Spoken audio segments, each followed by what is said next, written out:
Hello students, I am Sujata Tirkey, department of psychology. आज के online class में हम लोग क्लास 11 चैप्टर 6 लर्निंग अधिगम या सीखना के अंतर्गत संज्ञानात्मक अधिगम के प्रारूपों पर चर्चा करेंगे जो निम्नलिखित हैं। पहला, अव्यक्त अधिगम लैटेंट लर्निंग।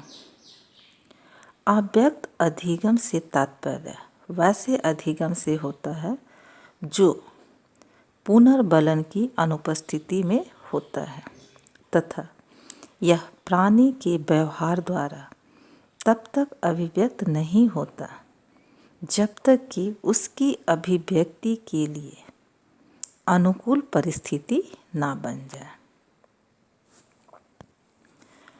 टॉलमैन ने अपने प्रयोग के आधार पर यह अव्यक्त अधिगम के संप्रत्यय को समर्थन किया।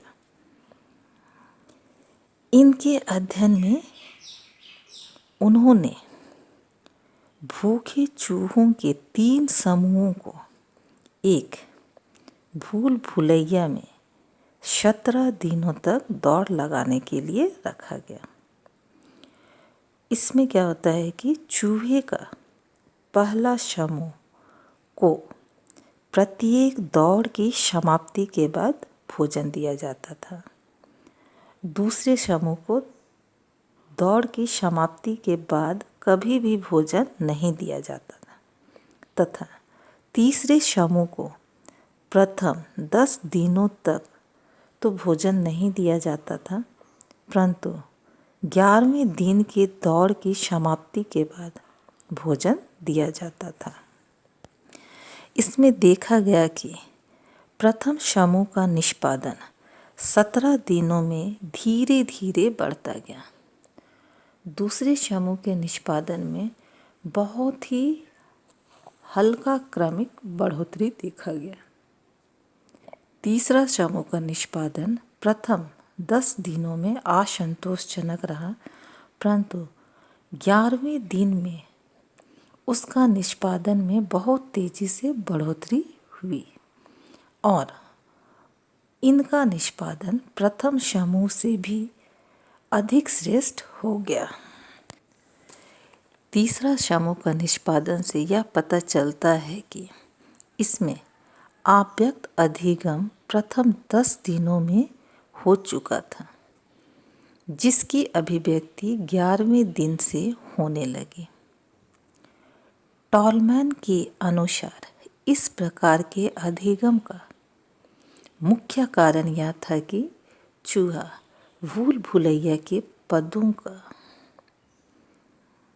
एक संज्ञानात्मक नक्शा मन में विकसित कर लिया था, जिसमें प्राणी परिस्थिति का एक मानसिक प्रतिनिधित्व विकसित कर लिया था जो उसे सीखने में मदद करता था।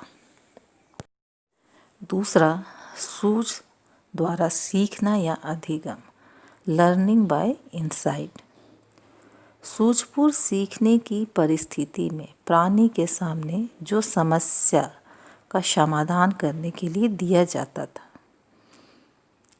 उसे प्राणी के प्रयासों के बावजूद भी कोई सफलता नहीं मिलती है तथा वह थोड़ी देर के लिए कि कर्तव्य विमूढ़ सा हो जाता है।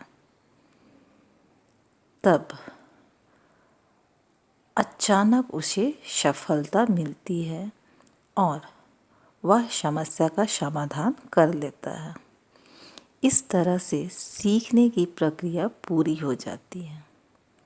व्यक्ति जब सूझ द्वारा किसी समस्या का समाधान करना सीख लेता है तो उसमें सूझ उत्पन्न होने पर एक विशेष तरह की अनुभूति भी उत्पन्न होती है, जिसे आहा अनुभूति कहा जाता है। अतः समस्या का समाधान करने में सूझ का उपयोग करता है।